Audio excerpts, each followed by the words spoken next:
Hi everybody, it's Oksana. I wanted to make a video answering the question, where do you get your stones? Because that's my most frequently asked question that I get. And I did make a video of frequently asked questions where I kind of give the short answer on that. But I wanted to just make a full video talking about stones and finding stones and buying stones and cabochons versus, not cabochons. Because I just think it'd be helpful for people that are starting out that may not know all the information that I'm going to give you.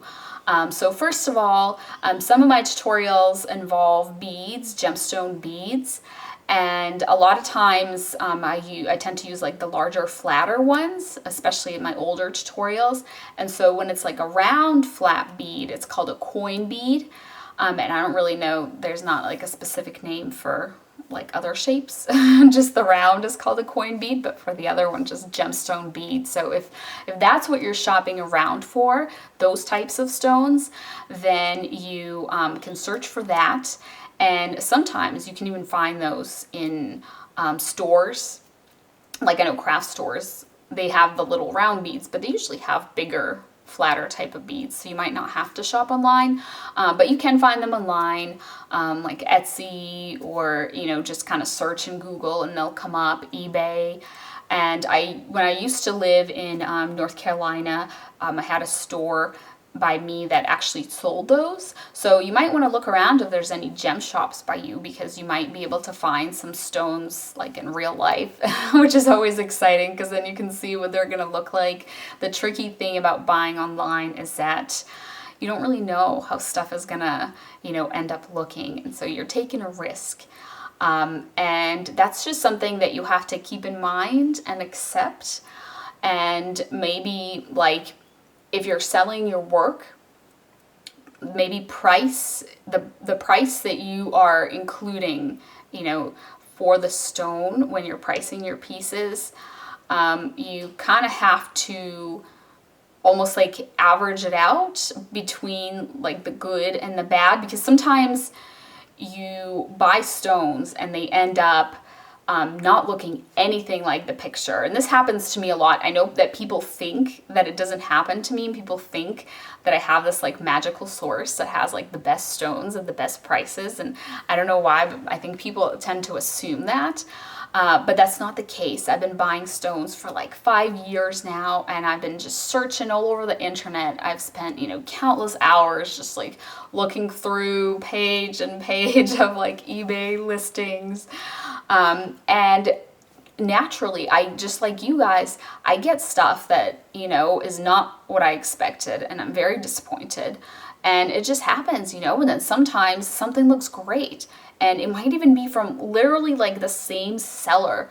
You'll get more than one stone, and some will be so pretty and some will be not. And you're just like, how does this happen? And so say you bought like 2 stones, right?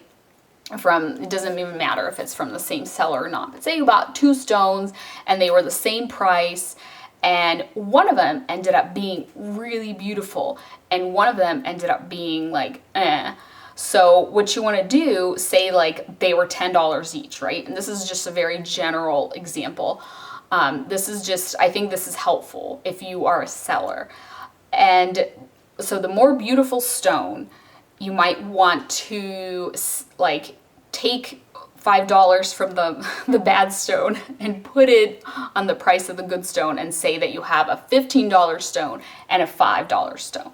You know what I'm saying? Because when you are making the piece, the pendant, and you're selling the pendant, this way you will price the one with the nicer stone higher and the one with the worst stone lower, and it'll like logically make more sense, because you have to keep in mind not just how much you paid for the stuff, but like how to sell it, like what you can sell it for. And obviously if you make 2 pieces and one stone is so much prettier than the other, and then you price them exactly the same, then, people will, I don't know, they might get confused, or they might be like, I'll just wait for another one with a stone as good as that, since you price them the same. So you have to kind of keep that in mind. And I'm not saying like you need to do this, I'm just saying this is kind of what goes through my head.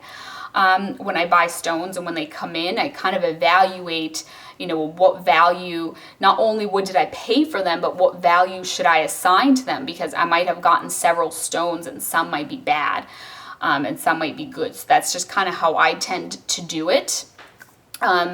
And I gravitate towards the pretty stones. Those are the ones, I love and I tend to make jewelry with, and I tend to, you'll see them in my tutorials. And so people think, oh, you have the best stones, but I just want to clear the air that is not true. I have plenty of not great stones that I ended up with, very unfortunately, but that's just how life works. It's always a risk, isn't it? And mostly they have all been from Etsy and from eBay. There are Facebook groups that'll sell gemstones as well. I've gotten some on there. Instagram has some sellers. It's kind of harder sometimes with Facebook and Instagram because you don't get as much input about the sellers. There isn't like a review thing. Actually, there might be a review thing on Facebook, but there isn't on Instagram. But on eBay, on Etsy, there are reviews, and I just want to say, please read their seller reviews. I don't buy from any like particular seller. I'm not like committed to anybody, because I'm usually looking for like a specific thing. I'm looking for, I don't know, say like Charoite cabochon. So I'll type in Charoite cabochon and I'll look through all the things and I'll just see, what is out there. I don't like go to one person, because nobody has like all the stones, so you just kind of have to search for what you're searching for and see who has it. That's like the easier way for me to find it. But yeah, kind of go through. If the picture looks kind of off, like the colors look weird, or like say the person's holding the stone in their hand and the color of their hand is like really odd looking, then probably they played around with like a filter or some kind of like color brightness adjusting something with those pictures. So you just want to be aware of that and keep an eye on that it might not look like that in real life, and then always read the reviews to see what other experiences people have had. In terms of prices, I can't tell you what price you should pay for any particular stone. It depends. Sometimes like a stone will just catch my eye and there'll just be something about it. Like maybe I like the little pattern on it. Say it's like a malachite, or some kind of stone that's very patterned, that's got things on it, and it just catches my eye. I just really like the swirls on it or whatever, and I might pay more than I normally would for that stone because I just think it's really beautiful, And then some stones just cost more naturally. It's just a more expensive material. Like people will say to me, oh, I really like the purple Labradorite that you work with, but I can't find any for a good price. And the truth is, I probably am not finding it for a good price either. Sometimes those ones, the really good ones, the really, bright purple Labradorite, those cost an arm and a leg. I think I've paid like $50 for one before. That's probably my cap for those. But there's also been stones that I paid more than $50 for too, that are just a more rare kind of material. And it all depends, do you want to work with cheaper stones and make kind of lower priced items, or is the stone going to be like the main thing of your piece and you want like really nice, expensive stones, but then, your pieces will be obviously priced higher. It all depends on what you want to do and what you like. And some people cut their own stones. I took a class on that actually, and it was really fun, a lapidary class. And I had a great time and I made a few stones, but it involves buying a lot of equipment, and it's a lot of work, and the time that I have to spend on it is so limited as it is that I just really enjoy the wire wrapping, and I would rather give all my time to the wire wrapping than also make my stones and have some of my time go to that. But that's a thing that you can do. So you can make your own stones. And then some people, they just want the lowest price stuff. So they're going to go on eBay and just see what is cheaper out there. And somebody might be like, no, I want to buy from like this particular like lapidary artist.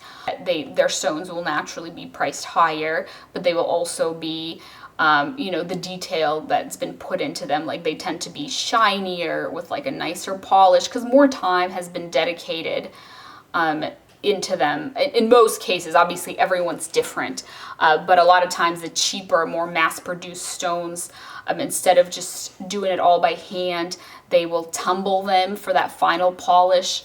And I know some even just seal with like a resin or some kind of glaze for that shiny kind of polish. And luckily, I haven't really come across that too much on the stones that I've had, but I know that that's a thing to watch out for, that your stone is actually like coated with something, and that's why it's shiny. But yeah, it's totally up to you what kind of stones you want to buy and where you want to buy them from. If you want to go the whole lapidary artist route, I know there are some on Facebook. I don't personally know like any off the top of my head, but maybe if you just type in lapidary or type in cabochon, maybe you'll get some groups that can like lead you to that. There are also groups that just sell cabochons as well on Facebook. So Facebook is, you know, another place. So I mentioned Etsy, I mentioned eBay, so now Facebook. And a person that I bought from before, and this isn't, he doesn't cut his own stones, so this isn't a lapidary artist. He is originally from US and he lives in India, and he, you know, he'll buy stones there like in person and then he'll resell them. And so the group is called Maya Crystals Store. And so that's a person that I bought from that is on Facebook. I know I've mentioned him before to people. And then in terms of sellers, like if, you know, when I say Etsy and eBay, a lot of times people are like, well, what seller? What seller? And I'm like, I don't know. I've probably bought from like 100 different sellers at least, because I don't like go to a specific seller. I just like search for whatever I'm looking for. So it's just always random. But I do have a couple of videos. I don't like have any seller names memorized off the top of my head, but I have a couple of videos where I open packages. I call them unboxing videos, and they're both from eBay and Etsy. So if you want to just watch those, I mentioned the sellers that I purchased the items from, and I think one of them is an Instagram seller as well. So Instagram, Etsy, and eBay sellers are in those unboxing videos if you want like a specific name of a specific person or something like that, you know. But I just search and I just see, you know, what catches my eye and what appeals to me personally. And on Instagram, since I just mentioned it, that's another place that you can buy gemstones. There'll be lots of Etsy sellers on there as well, and they'll just like post pictures, but then they'll have a link to their Etsy in their like information area, and that's where they actually post them for sale, so it just kind of overlaps. And then another thing I want to mention with certain stones, so with stones like Labradorite and rainbow moonstone, those are very beautiful, but they have what is called flash. Which is, you know, if you personally have experience with them and you've seen them, then you will know this, but they have like a shiny color to them, and then you hold it and then you tilt it, and in some angles you see the color, and in some angles the stone looks like gray or black, Labradorite, but moonstone looks just plain white, like either a clearish white or like a solid white. But yeah, only when the light hits them at certain angles in a certain way you see that color come out, and certain colors are more expensive and like more prized. Like I know in the moonstone, the more clear it is, the more expensive it is, and the more blue it is, although I personally like the ones with like the rainbow colors, because I mean it's called rainbow moonstone. And then with Labradorite, the purples are the more expensive ones. Blue is kind of like next step down, most expensive.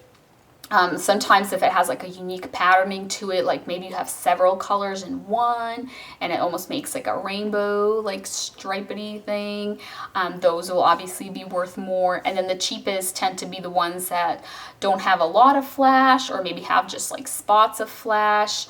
or ones that are yellow in color or like greenish yellow. Those tend to be like the lower priced ones. And one thing to watch out for when you're buying Labradorite, you can buy it in lots on eBay, just like a lot of, I don't know, like 10 pieces or something, and it'll be cheaper that way, because what stone sellers do is stones that are not as nice, that they can't get as much money for individually, they'll just kind of group them together and give you a good deal and sell you just like 10 at a time. That's what makes it worth their time, is that they haven't, just sold one, they just sold the whole bunch of them. And those tend to be, from my experience, lower quality, and that's how sellers kind of tend to get rid of the lower stuff. But if you're just starting out and you need affordable material, that might be the way to go, is buying, lower price stuff. And you'll get like probably a variety of shapes and sizes in there sometimes. So it might be a good, good thing to do if you're just getting started. But if you're buying just like an individual stone and you're looking for quality, one thing to note, besides like all the weird colors and like if it's been edited, I mean, sometimes it looks obvious that it's been edited, but other times not, to really note the positioning of the stone, like the way that they are holding it. Is it tilted back? Is it tilted forward? Is it sideways? If it's a teardrop, is it pointing up? Is it pointing down?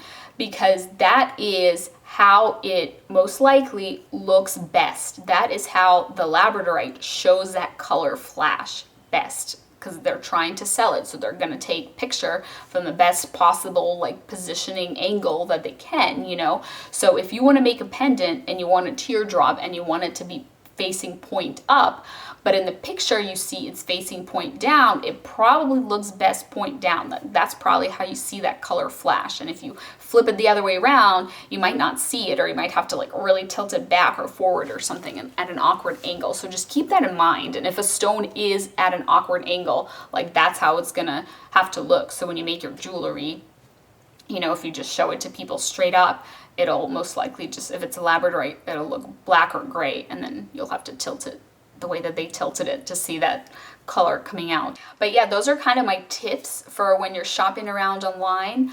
And so I mentioned Etsy, eBay, Instagram, and Facebook. And there's also just like random websites that sell stones. And I don't really have like a ton of experience with them. I tend to not really buy from anywhere else besides those other places that I mentioned, just because, I tend to go and search there. But you can just type into Google like Labradorite cabochon or something, blue Labradorite cabochon, if that's what you're looking for. And you might get some stores, like some online stores that pop up that are not, Etsy and eBay and stuff. And I don't know too much about them, but I just want to kind of mention it as a thing that exists, because I've done that before. When I just really can't find something, like if it's a kind of stone and I just can't find it anywhere. Like one time I was looking for green kyanite and I just couldn't find it anywhere, and finally I just typed it into Google and some completely random site came up, and I don't know what it is, and this was years ago, so I don't remember, but it kind of almost looked like an Etsy type of site, but it wasn't Etsy. It was just another one of those where people can sell on it. And so I finally found one there and grabbed it there. And then same with opals. I got really into opals, and I was looking for like a really specific type of opal, and I was having trouble finding.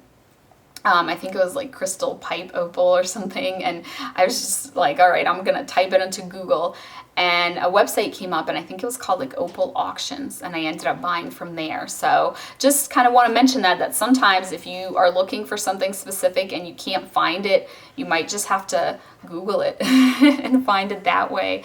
But yeah, hopefully this video helped you, and it kind of gave you some tips, and it gave you some places to look. Again, I don't have like a good source, like a specific source that I buy from. I just buy from all over the place, and just like everybody else, I have good luck and I have bad luck. And also it's an extremely time-consuming thing. I forgot to mention that, or maybe I did a little bit in the beginning, but it's an extremely time-consuming thing, you guys. Sometimes you just have to sit there and just like search and search through stuff, because sometimes when you type in like Labradorite cabochon on eBay, you know, you're gonna get like a bazillion things that pop up. And you can try to narrow down, you can try to put in like a price range. Sometimes I'll do that. I'll put in maybe like a price range. Or if I'm looking for a specific color or shape, sometimes, you know, I'll type in blue, you know, oval, Labradorite cabochon, and that'll kind of help you not have to look through a bazillion things. It'll just be like 1,000 things. But you still kind of have to search through and see if anything catches your eye. That's kind of the only way that I know to go about it. And it can be time consuming because not everything might look that good and not everything might be what you're looking for, and you just kind of have to scroll and next page and scroll some more. And you know, that's really, unfortunately, just kind of how you have to do it, and it takes a lot of time. And you can sort by like expiring first, so that the stuff that's about to, you know, if it's an auction, the auction's about to end. If it's a buy it now, then, you know, it's also about to expire. So you can sort by that way and kind of see the stuff that's about to go.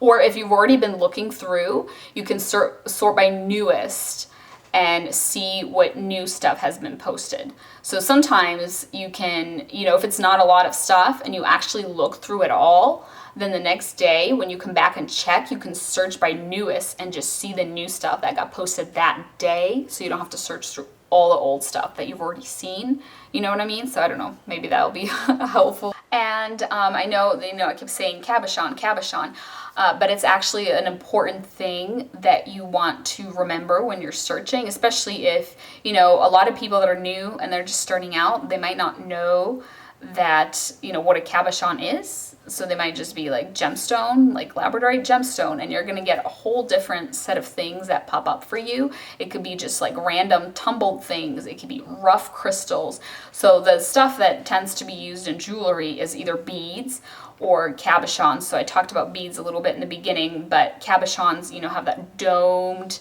front and a flat back. It's what I use in most of my videos. So you do want to type in that word cabochon. Because otherwise you might get all kinds of other stuff that you might not be looking for. Unless you are looking for like a tumbled stone, then you want to type in tumbled, you know, or a rough crystal. That's fine too, you know, type in crystal. But yeah, the words that you actually are using when you are searching are important to help you find what you are looking for. And then I'm just trying to think of what other things I've used. I've also used beads that were top drilled. So they have a little hole in the top, and a lot of times those are called pendant bead when you're shopping around for it online.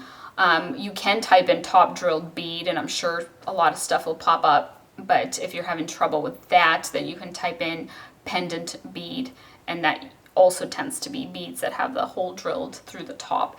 And then there's also side drilled, so like the bead, but instead of hole going through back to front, it's going side to side, usually in the top as well. And then just the other beads that are just drilled all the way through, like the coin beads, I don't really have a specific name, I don't think, that I personally know of. But anyway, hopefully that helps you with your searching. But yeah, that's it. That's all the things that I wanted to mention.